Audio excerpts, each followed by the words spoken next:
Halo, selamat malam. Perkenalkan, nama saya Natalia Mira. Saya mahasiswa dari Universitas Nusa Cendana dari Fakultas Ilmu Sosial dan Ilmu Politik jurusan Sosiologi.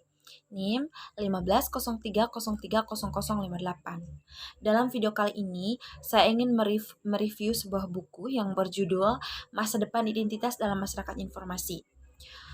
Buku ini ditulis oleh Ran Bertz dan Dennis Royer Andre Deuker. Teman-teman pasti penasaran kan isi dari buku ini? Sebelum saya melanjutkan, jangan lupa like, komen, dan subscribe. Oke, langsung saja poin pertama yang dibahas dalam buku ini yaitu memasang mesin dalam kontrol. Internet telah lama menjadi ruang sosial. Orang-orang mengembangkan persahabatan atau hubungan jangka panjang dan nyata atau yang disebut dengan kencan online dalam komunitas online atau yang disebut dengan Friendster dan game online dengan orang-orang yang belum pernah mereka temui dalam kata fisik atau bahwa mereka mungkin tidak akan pernah bertemu. Masyarakat menggunakan sistem jaringan online seperti link, WhatsApp, Instagram, Facebook, Twitter, dan aplikasi lainnya untuk mengelola hubungan mereka dengan orang lain dengan lebih baik, misalnya untuk mencari pekerjaan, teman, dan tujuan lainnya. Pekerja pengetahuan membuat blog sebagai saluran pertukaran pengetahuan untuk berinteraksi dengan profesional lain atau untuk menampilkan diri kepada calon pemberi kerja. Orang-orang berpartisipasi secara kolaboratif dalam pembuatan ensiklopedia online seperti Wikipedia. Anak-anak juga menggunakan HP komputer untuk berinteraksi dengan anak lain yang mereka kenal di dunia fisik maupun yang hanya mereka temui di ruang virtual ini. Dengan melakukan ini, orang-orang mencurahkan lebih banyak waktu, luang, dan waktu kerja, uang, dan keterlibatan emosional mereka di ruang-ruang ini yang menjadi bagian integral dari kehidupan mereka. Dan sekarang poin kedua yaitu identitas di lingkungan virtual. Identitas sangat penting dalam lingkungan virtual karena lingkungan virtual biasanya tidak diawasi atau orang berpartisipasi secara sukarela. Kualitas interaksi yang dikembangkan orang di ruang-ruang ini sangat terkait dengan citra yang diproyeksikan orang tentang diri mereka sendiri. Interaksi yang efektif sangat bergantung pada tingkah, misalnya kepercayaan antar partisipan yang terlibat dalam interaksi tersebut. Identitas dalam lingkungan virtual itu kompleks dan mencakup baik identitas pribadi eksplisit atau yang disebut nyata atau palsu yang dikelola melalui sistem pengelolaan identitas digital atau dinyatakan oleh orang-orang ketika mereka mengisi profil untuk tangkapan layar dari profil pengguna. Teman-teman, lebih menariknya, mereka juga memasukkan semua identitas sosial implisit seperti reputasi, jejaring sosial yang dikembangkan orang melalui perilaku online mereka ketika mereka memposting, berdiskusi, dan bertindak. Identitas sosial terakhir ini kadang-kadang diringkasi sebagai Anda adalah siapa jaringan Anda, memiliki makna tertentu di dunia digital karena bertentangan dengan dunia offline.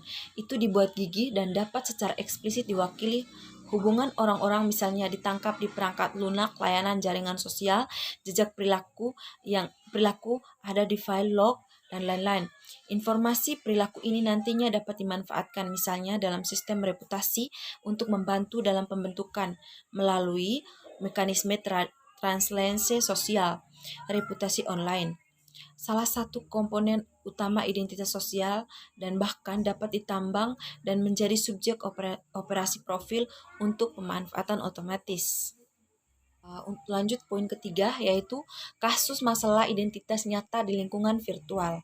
Meskipun beberapa orang memilih untuk menggunakan nama asli mereka secara online, beberapa pengguna internet lebih memilih untuk menjadi anonim, mengidentifikasi diri mereka dengan nama samaran yang mengungkapkan beberapa informasi pribadi yang berbeda-beda. Adapun contoh yang menggambarkan beberapa masalah identitas yang telah terjadi di dunia maya, kasus singkat pemalsuan identitas email dan konsekuensi untuk reputasi seseorang seperti yang dimukakan oleh seorang ahli pada pada bulan Oktober tahun 1994, seseorang membobol akun komputer Grady Blount, seorang profesor ilmu lingkungan di Texas A&M University, dan mengirimkan email rasis ke lebih dari 20.000 orang di internet, dan pesan tersebut membawa ancaman kematian dan tanggapan kasar lainnya dari hampir 500 pengguna, dan secara serius merusak reputasi profesor ini dan mengancam karirnya. Belum mengatakan bahwa bahkan dana penelitiannya terancam sebagai akibat dari insiden tersebut. Dari kasus tersebut, kita juga banyak menemukan kasus yang sama pada zaman yang sekarang ini, seperti berita-berita hoax yang dilakukan oleh orang-orang yang tidak bertanggung jawab atau orang-orang yang ingin mencari keuntungan sendiri.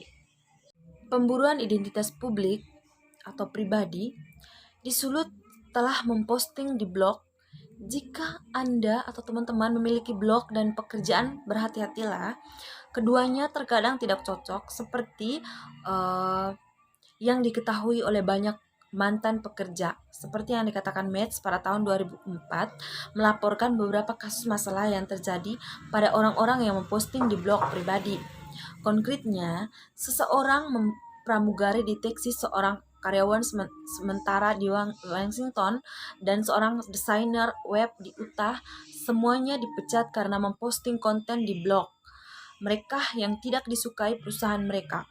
Mereka salah berasumsi bahwa blog pribadi mereka hanya milik ranah pribadi. Pendekatan untuk mengisolasi bidang kehidupan identitas ganda. Teman-teman, contoh ini menggambarkan bagaimana seorang netizen berpengalaman mengatur kehidupan jaringan sosial online untuk mengisolasi lingkungan kehidupan yang berbeda. Seperti kencan diskusi bisnis, waspadai reputasi online, penipuan eBay.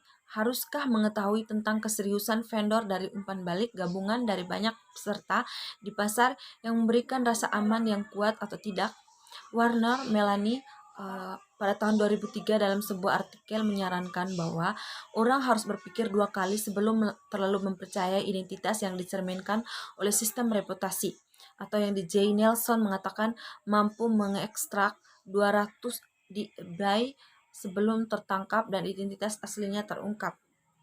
Oke teman-teman, sekarang poin yang keempat, yaitu kehidupan nyata di dunia virtual, analisis antropologis game MMO. Berganti menjalankan, menggunakan, dan melepaskan peran dan identitas sama tuannya dengan peradaban manusia.